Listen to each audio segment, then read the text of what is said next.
La città di Trieste è nota in tutto il mondo per essere la città della bora e deve fronteggiare questo vento forte e pericoloso durante tutto l'anno.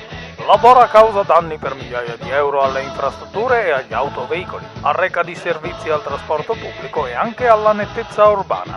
La giunta comunale, presieduta dal sindaco Cosolini, ha indetto un vertice di emergenza con il Ministero dei Beni Culturali e il Ministero dei Trasporti per fronteggiare la situazione. Dopo mesi di proposte e trattative, finalmente si è trovata una soluzione. Il nuovo servizio sperimentale TSST è pronto a partire già da domani in caso di bora forte e possiamo ora mostrarvi la pubblicità che da domani verrà trasmessa sulle principali TV locali.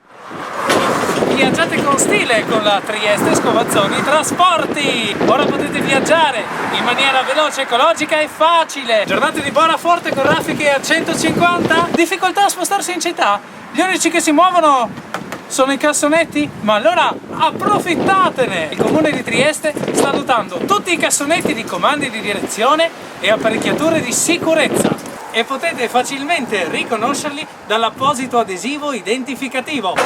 Viaggiate a Trieste in modo nuovo, senza più dover temere le intemperie. E quando viaggiate con noi, il buffet è gratis! Il servizio è gratuito, ma la distanza, la percorrenza e l'arrivo non sono garantiti.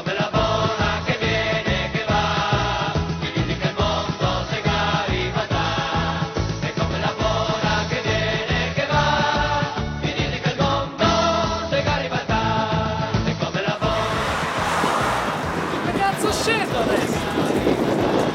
Così! Aiutami, vieni fuori! Signore!